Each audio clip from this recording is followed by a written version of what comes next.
Estimados estudiosos, sean todos bienvenidos a nuestra sesión sincrónica o encuentro sincrónico número 3 ya de nuestra asignatura Economía Colombiana.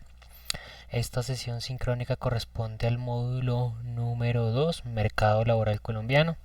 Recuerden que quien les habla es su docente John Jairo Arias Gómez, docente que los está acompañando en el desarrollo de esta asignatura Economía Colombiana. Bueno, tal cual como lo teníamos presupuestado, el día de hoy estaremos desarrollando este encuentro sincrónico del módulo 2, titulado Mercado Laboral Colombiano, módulo que ustedes ya han estado desarrollando en el transcurso de estos días, el cual, pues si no estoy mal, tuvo inicio de actividades a partir del 1 de marzo, es decir que ya tenemos una semana completa. Ya estamos en el desarrollo de la segunda semana de ese módulo y estamos ya próximos a tener cierre de la primera de esas actividades evaluables del módulo 2, quedándonos entonces solamente esa actividad y la evaluación final o evaluación acumulativa del curso. Con eso estaríamos dando cierre completo a lo que es el contenido de la asignatura Economía Colombiana. Bien. El objetivo de esta sesión sincrónica del día de hoy es compartir algunos conceptos que están relacionados con las características del mercado laboral colombiano, para atender un poco cómo se dinamiza el mercado laboral en nuestro país. La agenda para el día de hoy: en primer lugar voy a realizar una breve presentación del módulo 2 del curso. Vamos posteriormente a hablar sobre las teorías del mercado laboral, la teoría clásica, la neoclásica, la keynesiana, la post-keynesiana y el enfoque moderno. Y vamos a hablar puntualmente de lo que es la oferta y demanda laboral en Colombia. Conceptos, oferta laboral y demanda laboral. Bien. Bueno, entonces, inicialmente, como presentación de este módulo número 2 de nuestro curso, recordemos que el módulo lo denominamos en las competencias como los agentes económicos y busca que ustedes puedan manejar los conceptos para diferenciar aquellos que inciden en la actividad económica y también puedan diseñar y presentar la manera esquemática, la información que maneja, haciendo significativo su ejercicio de aprendizaje. Este módulo está compuesto por dos actividades. Esas actividades, como lo menciono, una de ellas ya inició su participación o está en este momento habilitada para que ustedes desarrollen su participación. Corresponde a la actividad 3, agentes del mercado y su incidencia en la sociedad. Esa actividad se habilitó el 1 de marzo y tendrá cierre el próximo día 15 de marzo, el próximo lunes. Esa actividad tiene un peso del 25% sobre la nota final del curso. Con eso, ustedes estarán alcanzando ya el 75% del desarrollo de esta aula. Solamente quedará ese 25% final que corresponde a la evaluación acumulativa del curso, evaluación final del aula, que se habilitará una vez cierre la actividad 3, es decir, el lunes a las 8 de la mañana, y permanecerá habilitada hasta el domingo 28 de marzo a la medianoche. Hasta las 11:59 de la noche estará habilitada esa actividad. Mi recomendación es, como siempre, tómense en el tiempo oportuno para desarrollar, para presentar sus actividades, porque si ustedes esperan hasta último momento, hasta último instante, pues posiblemente se presente algún inconveniente de último momento que los lleve a que ustedes no puedan presentar el desarrollo de esa actividad. Recuerden que el día 29 de marzo ya este curso no aparecerá en el tablero. Inclusive el día de hoy, en el transcurso de esta semana, sus docentes, dentro de los cuales yo me incluyo, estamos desarrollando el ejercicio de parametrización, ajuste, articulación de las diferentes asignaturas que tienen apertura el próximo 29 de marzo. El 29 de marzo tiene apertura una nueva corte que va hasta el domingo 23 de mayo. Entonces es sumamente importante que ustedes entiendan que luego del 28 de marzo a medianoche, ya para el 29 abrirán las nuevas asignaturas, las correspondientes a la siguiente corte, y en su tablero solamente aparecerán esas asignaturas. De igual manera los docentes ya estaremos ocupados desarrollando los ejercicios de docencia en esas nuevas aulas. Entonces, por favor, tengan muy en cuenta los tiempos, los espacios para el desarrollo y presentación de esas actividades. Por el momento ustedes ya han desarrollado 2 entregas, tienen conocimiento de las calificaciones que han alcanzado hasta el momento. Solamente está pendiente el desarrollo de esa segunda actividad, donde veo que Carolina Ponte ya realizó su entrega.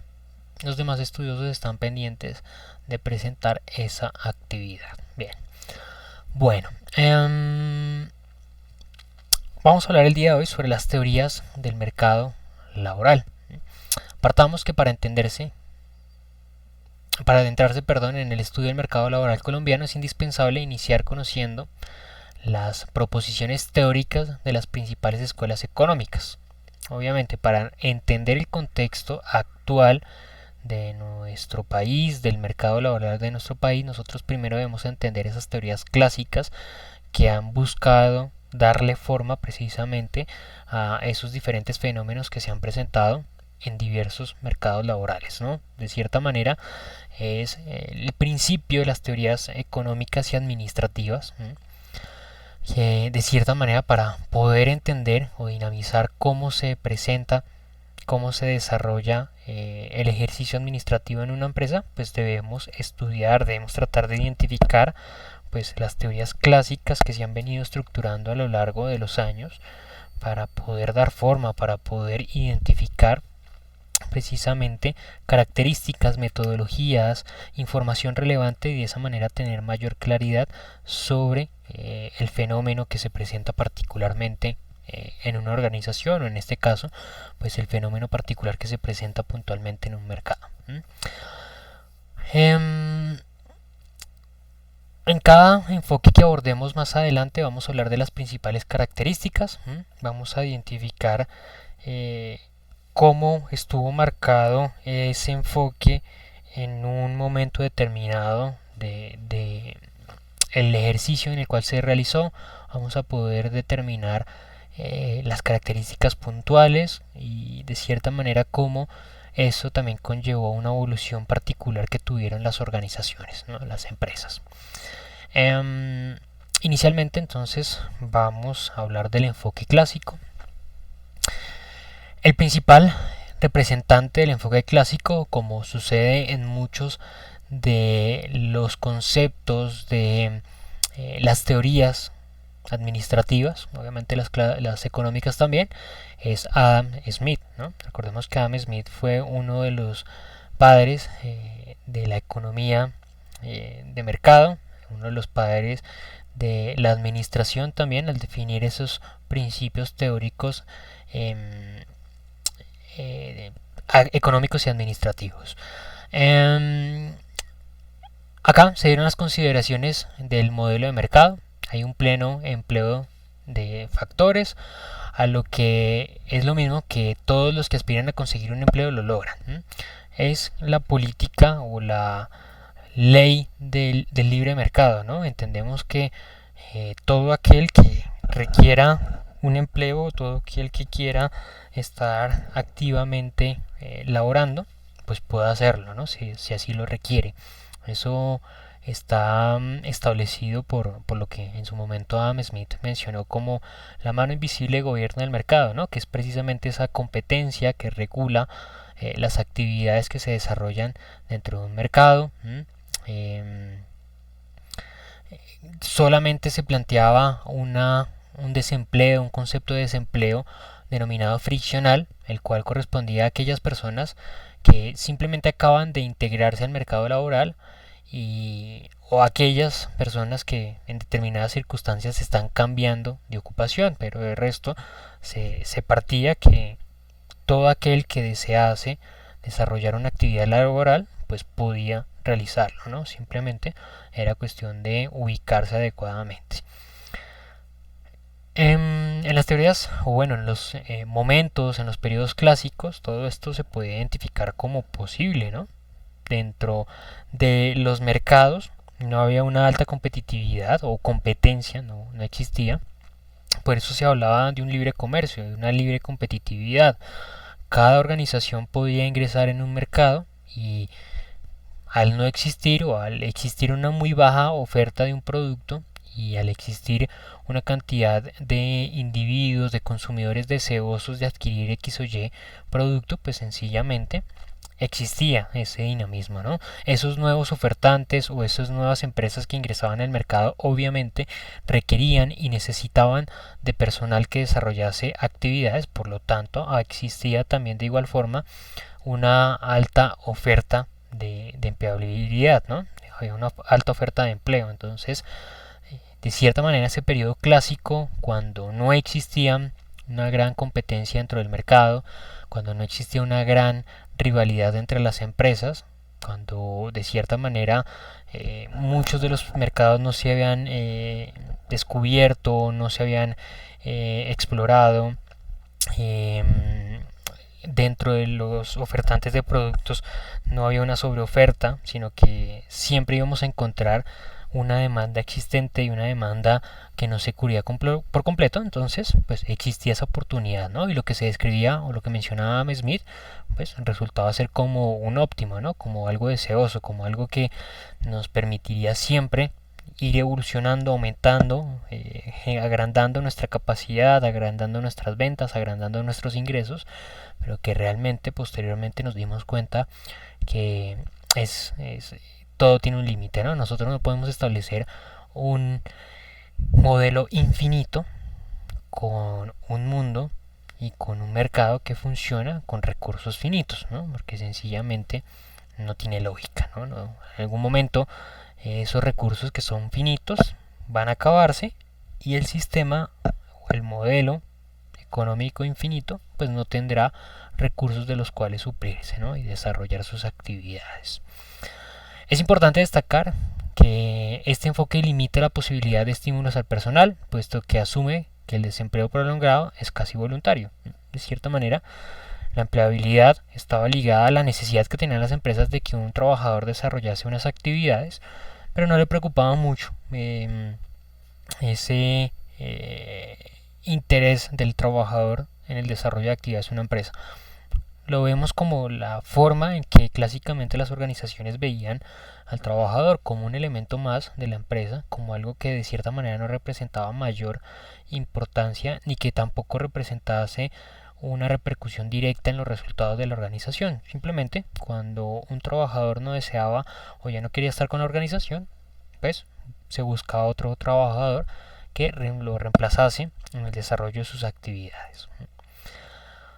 Posteriormente podemos hablar del enfoque neoclásico. La escuela neoclásica toma las bases establecidas dentro de los pensamientos clásicos de la no intervención estatal en la economía, es decir, del pleno libre mercado, pero trata de manera diferente el empleo friccional. Recordemos que anteriormente el enfoque clásico hablaba que el desempleo friccional solamente se presentaba cuando un individuo apenas estaba ingresando al mercado laboral o cuando un trabajador cambiaba de profesión o quería cambiar de empleo. Ahora, en el enfoque neoclásico, se reconoce que en algunos casos el desempleo puede tardarse en encontrar una plaza libre, es decir, ya no es voluntario, o no se trata de alguien que está cambiando de empleo o alguien que está apenas ingresando al mercado laboral. Ya se identifica que alguien que desea tener un empleo, alguien que quiere estar económicamente activo, pues sencillamente no encuentra una plaza libre. La dinámica del mercado ha causado eso. Así que se plantea que puede haber mecanismos formales e institucionales con los cuales se propicie la búsqueda de trabajo. Acá ya nos empezamos a dar cuenta a partir de ese mecanismo de los mercados, de esa dinámica del entorno de mercado, que sencillamente pues esa competitividad que existe entre las empresas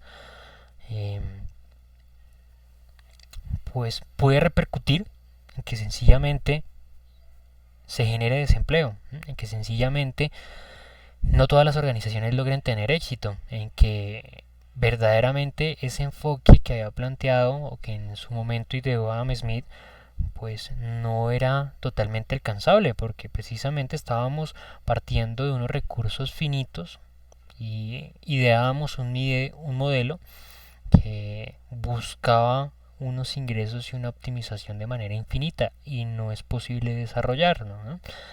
De igual forma, el enfoque neoclásico planteaba que el Estado no debía realizar ningún tipo de intervención dentro del mercado, sino que debería permitirse la libre competencia por parte de las organizaciones, pero entonces empezaba a darse cuenta que realmente esa competitividad no era en muchos casos equitativa y que en algunas ocasiones esa competitividad podría llevar a que algunas empresas tuviesen un dominio bastante marcado, bastante fuerte, y también esa competitividad podía llevar en muchas ocasiones a que unas empresas fracasasen, a que algunas empresas cerrasen sus actividades y causaran que todo ese conjunto de individuos que quieren estar activos, quieren estar desarrollando actividades laborales, pues sencillamente no tengan la posibilidad de continuar desarrollando sus funciones y no estén activos dentro de la economía. Entonces ya nota o mira de una manera muy distinta lo que mencionábamos con anterioridad como desempleo friccional. El personal de una empresa tiene dos facetas, en la cual se considera un costo y otra que se trata como persona. O sea que en la gestión humana es necesario tener en cuenta dos visiones al momento de realizar planes de gestión. Uno en cuanto cuesta y otro en cuanto aporta a las utilidades de la empresa. Entonces acá ya empieza a verse el individuo no como un elemento inherente a la empresa, no como un elemento que no genere resultados como algo que pueda ser reemplazado de manera sencilla, sino que empezamos a identificar, o bueno, en el contexto de las organizaciones, en ese instante también se estaban desarrollando otro tipo de estudios científicos y otro tipo de modelos de administración de las empresas que empezó a identificar que los individuos, que las personas resultaban ser un elemento fundamental a la hora de conseguir los resultados organizacionales y a la hora de optimizar también esos resultados que alcanzaba cada empresa. Luego del enfoque neoclásico entramos ya en etapas mucho más modernas, en eras en las cuales ya han dado forma a los estados actuales, ¿no? al mundo económico que de cierta manera podemos identificar hoy en día. Estamos hablando del enfoque keynesiano. El enfoque keynesiano se desarrolló en una época de crisis por parte del capitalismo, ¿no? Ya habíamos empezado desde ese enfoque neoclásico a identificar que realmente esos lineamientos que nos habían mencionado en ese capitalismo habían llevado a un escenario de capitalismo caníbal que denominamos de cierta manera en el entorno económico, y logramos identificar que realmente pues no era posible desarrollar esos objetivos o dar alcance a esos objetivos que en un principio fueron ideados por Smith, entre otros científicos. El capitalismo vivía uno de sus peores crisis en la historia, y aparecía el socialismo como una nueva forma de organizar la economía de un estado. En ese entonces, John Keynes propuso un capitalismo mejorado, una reformulación del capitalismo que actualmente encontrábamos. Acá ya da un giro a la no intervención por parte del Estado en la economía y en la gestión o competitividad que tenían las organizaciones. Planteó la necesidad de un gran Estado que intervenga a través de políticas fiscales y monetarias. El objetivo era evitar una supercrisis y de cierta manera ayudar a que se pudiese generar mayores vacantes de empleo a través de la inversión pública y privada. Entonces teníamos los dos puntos de vista. Por un lado, el libre mercado, el capitalismo totalmente abierto, sin ningún tipo de intervención por parte del Estado, en la cual habíamos identificado y habíamos encontrado que efectivamente, así como se generaban grandes ingresos, así como se generaba el éxito de muchas organizaciones, el éxito y riqueza de muchas personas, por otro lado también se generaba mucha miseria, se generaba también el empobrecimiento de mucha población, se generaba también la crisis económica de muchas organizaciones y pues obviamente de muchos individuos. Apareció el socialismo por otro lado, en la cual se traslada totalmente hacia el otro costado, hacia el otro lado, donde teníamos una planificación completa y total de la economía de un estado, se regulaba totalmente el mercado, la competitividad de cierta manera no se presentaba entre X o Y organización porque cada uno tenía asignado ya su porción del mercado a la cual iba a desarrollar sus actividades. No podía ir un poco más allá, no tenía sentido desarrollar esas actividades porque solamente dedicada su actividad a una producción previamente planificada. Obviamente todo tipo de organizaciones tenían o eran parte del Estado, hacían parte del país, de la nación a la cual pertenecían, lo que de cierta manera permitía una regulación en los ingresos de los individuos y permitía o trataba de buscar una igualdad, ¿no? Trataba de eliminar o de evitar esos efectos que había generado el capitalismo, que era generar mucha riqueza en algunos individuos y generar una total miseria en otros. ¿Qué efectos negativos se presentaron a posterior? Pues sencillamente que al evitar la competitividad que existía entre el mercado como se desarrolla normalmente, pues se produjo un atraso significativo en algunos sectores de la economía, no en todos, ¿no? Porque en los estados que se desarrollaron este tipo de modelos político-económicos, hubo un avance tecnológico, metodológico en varios aspectos de la economía, en varios sectores, pero en algunos otros no, en algunos otros se presentó atraso. Se podría identificar o se podría denominar ciertamente que para que se presente un avance en términos generales de la economía, obviamente sí es oportuno el desarrollo de esa competitividad para que precisamente motive a desarrollar acciones, a desarrollar actividades que permitan un avance, una optimización de los procesos o de los resultados que se buscan alcanzar. Pero de cierta manera tampoco se puede desconocer, o eso fue lo que identificó Keynes, que era necesaria una intervención estatal para regular eso, ¿no? Para evitar que pues de cierta manera sí se pudiese crear una riqueza, si se pudiesen crear unos ingresos, pero que se evitase la generación de miseria, se evitase la generación de pobreza dentro de los estados a partir, como lo dijo Keynes, de una intervención del Estado en el mercado, de una regulación a partir de políticas fiscales y monetarias. Las políticas fiscales obviamente dadas dependiendo de los ingresos, de los resultados que obtuviese una organización, y a partir de esa retribución fiscal, a partir de ese pago de impuestos, pues sencillamente era dinero público que podría ser invertido en estrategias para evitar el desempleo en la nación. En pocas palabras y para tener en cuenta en la gestión de personal, los ingresos de las empresas se relacionan de forma directa con la magnitud de los salarios. Esto es un elemento asociado a esa competitividad dentro del mercado, ¿no? Podría llegar a creerse que una organización con mayor cantidad de ingresos está en capacidad de tener mejor pagos a sus trabajadores, y una empresa que obviamente que no tiene grandes ingresos dentro de un mercado no está en una capacidad de igual manera de retribuir o reconocer monetariamente de igual forma el trabajo que realizan sus trabajadores, estará un poco más limitado, ¿no? tendería uno a creer esto, pero en casos reales identificamos que realmente hay organizaciones que en grandes ingresos, con ingresos muy significativos, que en algunas ocasiones pagan hasta peores salarios que organizaciones pequeñas, ¿no? Que tienen pocos ingresos pero que de igual manera reconocen el trabajo que desarrolla un colaborador.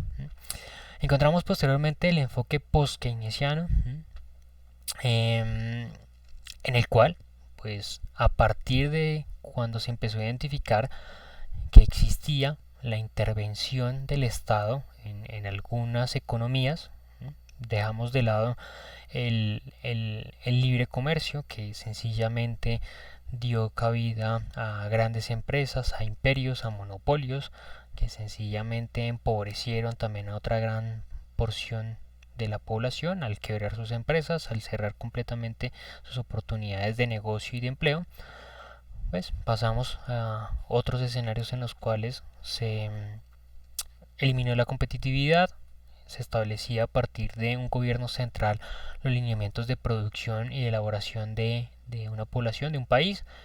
Ahora, pues Keynes nos había mencionado que era necesario que se diera vía libre a la competitividad y al libre comercio, pero que era necesario establecer unos límites, establecer unos lineamientos para el desarrollo de esas actividades por parte del Estado. Ahora bien, cuando se presentó ese ejercicio, se dio cuenta de algo, y es que el gobierno no era un agente neutral. El gobierno tendía a generar, obviamente, decisiones políticas que tenían un impacto significativo en unas empresas u otras. Acá empezamos a identificar un concepto fundamental que es el del corporativismo. Hoy en día identificamos aún ese tipo de actividad. Pero acá nosotros lo que empezamos a identificar en este periodo de la historia es que realmente el gobierno no era un elemento neutral, ¿no? Obviamente el gobierno podía estar permeado por algunos intereses privados que superaban esos intereses generales o esos intereses globales que puede llegar a tener un Estado, ¿no? Y al tener allí, al insertar allí un interés individual, pues podría mutar, podría llegar a modificar esas leyes, esas políticas, esas intenciones que se podrían desarrollar en el Estado en pro de establecer leyes, establecer dinámicas, en pro de favorecer a algunas corporaciones, en pro de favorecer a unas organizaciones de manera particular. En nuestro país nosotros podemos encontrar miles de ejemplos al respecto, ¿no? Tanto en gobiernos nacionales como en gobiernos distritales, donde vemos claramente, tanto en políticos denominados de derecha como en políticos de izquierda, que existe este tipo de inconvenientes, ¿no? Políticos que desarrollan normas, leyes que están encaminadas a favorecer algunos intereses particulares, unas organizaciones o a unas empresas de manera puntual. Bien, ahora entramos en el enfoque moderno. Identificamos en este apartado un enfoque mucho más significativo y mucho más determinante del corporativismo. Identificamos que individuos que ingresan al gobierno siempre están representando los intereses de una corporación, los intereses de una empresa o los intereses de un colectivo empresarial de manera particular. Y siempre en los partidos políticos nosotros vamos a poder identificar que detrás de ellos existe una empresa, existe un grupo empresarial. Esos partidos políticos de cierta manera puede que hoy en día no tengan ni siquiera principios, tienen unos lineamientos a cumplir y saben que se deben o trabajan para una corporación de manera puntual, para una empresa que desarrolla actividades en un mercado específico. Incluso hay dos, pueden haber tres, cuatro partidos políticos que estén orientados a buscar el mismo tipo de leyes, el mismo tipo de políticas, porque se deben o trabajan para corporaciones que pertenecen al mismo mercado. De cierta manera, una ley, una norma que beneficie a una organización de X mercado puede favorecer a las empresas de, como lo he dicho, dos o tres partidos políticos. Hoy en día se debe completamente la política económica de un Estado a las corporaciones que en ese momento estén gobernando a ese país, ¿no? Bueno, en una solución para tal vez limitar un poco ese perfil dominante que tienen las corporaciones en los partidos políticos es limitar, ¿no? Limitar el ingreso o el aporte que pudiese realizar una organización privada a, a un partido político, ¿no? Y es que las campañas presidenciales, a la alcaldía, al Senado, son campañas que totalmente son pagas por, por empresas, ¿no? Por instituciones. Entonces, tal vez un limitante óptimo para ese tipo de acciones es obligar que las campañas únicamente pudiesen ser pagas, ni siquiera por los partidos, sino por quien desea lanzarse a una candidatura, ¿no?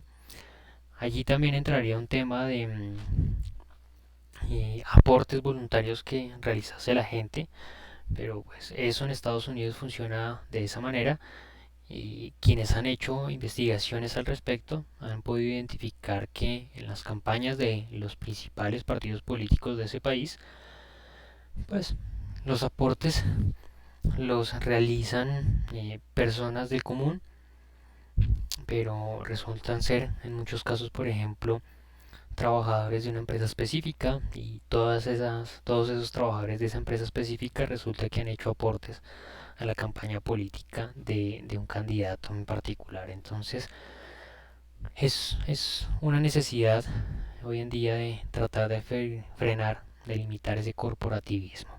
Bien, para dar cierre a esta sesión sincrónica del módulo 2 de nuestro curso, vamos a hablar el día de hoy sobre el mercado laboral colombiano. La oferta y demanda laboral busca entender el dinamismo que tiene el mercado en cuanto a la participación de un individuo para un empleo activo. Algunos conceptos importantes, entendamos el desempleo friccional como aquellos individuos que están buscando empleo porque desean eh, buscar una oportunidad en una región, en una ciudad más próspera, como ha sucedido muy comúnmente en los últimos años en nuestro país, o esa es la percepción que yo tengo, porque tengo muchos conocidos, muchos allegados que últimamente han emigrado, ¿no? A varios países de Europa y de Estados Unidos. Ha sido una constante en los últimos años. Hay un desempleo estructural. Son aquellos que por razones de calificación no corresponde a las necesidades relevadas por la demanda. Es que obviamente la demanda laboral de un país menciona que se requiere ingenieros, por decirlo, de sistemas o que se necesitan ingenieros de telecomunicaciones y resulta que arquitectos no se necesitan. Entonces esa es la demanda estructural que hace parte de la demanda propia del mercado y se debe propiamente a la estructura que tiene actualmente el mercado laboral. La oferta laboral debemos entender como primer elemento que no toda la población de un país es apta para el trabajo. Por ejemplo, hay un personal discapacitado, ancianos o niños que no pueden incluirse dentro de ese personal apto para trabajar. En esta medida, las estadísticas se ciñen a una subdivisión preexistente que especifica la población que está directamente apta para trabajar. Según la OIT, la Organización Internacional del Trabajo, las personas en edades entre los 15 y 64 años conforman la población en edad para trabajar. Es decir, es la población que potencialmente puede ocuparse en actividades laborales. En Colombia legalmente, los jóvenes mayores de 12 años en algunos casos 10 años en zonas rurales, pueden trabajar, ¿no? Debido a las situaciones económicas y sociales que tiene el país, ¿no? En algunos casos, en algunas zonas rurales, inclusive los niños de 10 años se consideran personal apto para trabajar. Y la demanda laboral es el requerimiento que tienen las personas, que tienen las empresas sobre un personal específico para desarrollar una actividad. Em, Dentro de los determinantes de la demanda laboral podemos incluir la reducción de costo de uso de capital de los indicios de la apertura económica, permitió los incrementos considerables en la inversión y ocasionar a su vez una sustitución de la mano de obra por no calificada. Y respecto a la medición de las elásticas, varios estudios concluyen que el incremento de 1% en el producto está asociado en el incremento en 1% de la demanda de trabajo no calificado. Acá algo que es realmente significativo en nuestro entorno laboral colombiano es que las cifras que establece el DANE no muestran realmente resultados concluyentes sobre los niveles de empleabilidad en nuestro país. Nosotros deberíamos denominar claramente cuál es la condición de un empleo.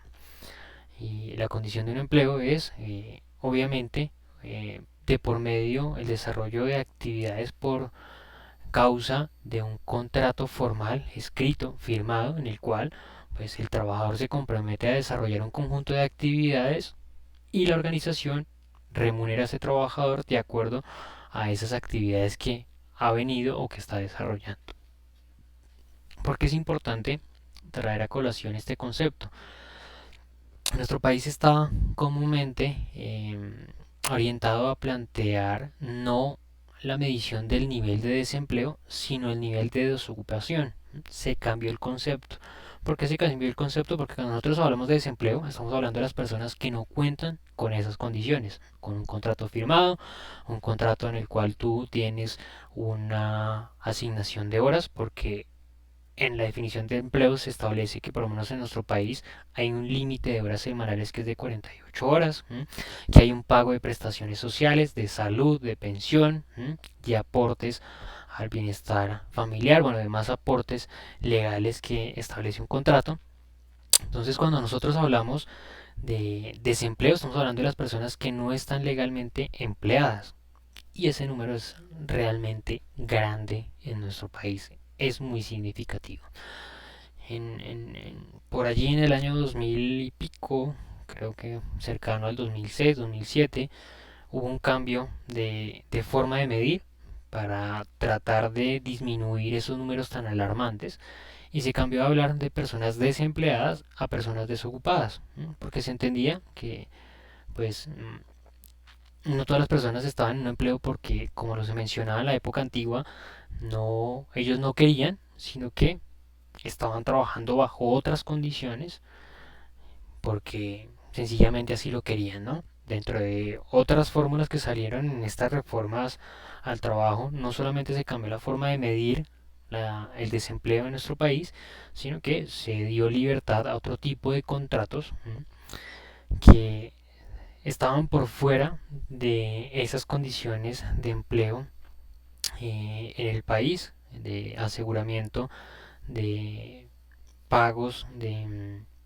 salud, de pensión, de contar con esa normatividad de tiempo de trabajo establecido, tiempo máximo, y ese fue el contrato por prestación de servicios, ¿no? Y contrato por hora labor y bueno, los demás tipos de contratos que empezaron a desarrollarse y que de cierta manera han ocasionado que se precarice mucho eh, el trabajo, ¿no?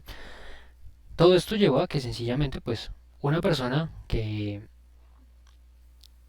sale a la calle, que no ha logrado encontrar trabajo como se vio por allá en el enfoque neoclásico, no porque no quisiese, sino porque sencillamente no ha logrado encontrar un trabajo, lleva mucho tiempo tratando de conseguirlo, tiene una familia a la cual mantener, tiene unos servicios que pagar, entonces pues toma la decisión de tomar lo que está cerca, ponerse a hacer empanadas y venderlas en la calle. Esto se identifica como alguien que posiblemente no quiere estar empleada, sino que quiere desarrollar una actividad propia. Entonces es una persona que puede que esté desempleada, pero está ocupada, está desarrollando una actividad económica. Lo realmente grave es que en nuestro país se identifica, o los últimos números del DANE se identificó, que de la población activa laboralmente, cerca de un 22% se encuentra desocupada. Desocupada. Es decir, estamos hablando de cerca de unos 20, creo que eran más o menos 24 millones de colombianos que están en condiciones de tener empleo, de estar laboralmente activos, y de esos 24, 12 millones estaban desocupados. ¿Mm? Lo que quiere decir que esos otros 12 millones están ocupados y no sabemos de esos 12 millones que están ocupados realmente cuántos cuentan con un empleo adecuado, con un empleo establecido. No sabemos si realmente eh, estamos hablando de una persona que cuenta con ese contrato firmado escrito, con sus prestaciones y demás, o estamos hablando, como le dije hace un momento, de esa persona que lleva mucho tiempo sin conseguir un empleo y está vendiendo empanadas en una calle, sin desmeritar eso, pero estamos hablando es que eso no le ofrece las condiciones que debería tener un empleo para determinarse o denominarse como empleo. Mis estimados estudiosos, les agradezco por su tiempo. Les recuerdo que si tienen alguna inquietud, algún comentario, alguna solicitud, me la pueden realizar por medio del correo electrónico de la plataforma. Con gusto yo voy a estar allí atento a responder todas sus dudas o sus inquietudes. Muchísimas gracias, les deseo una feliz noche y un feliz resto de semana. Hasta pronto.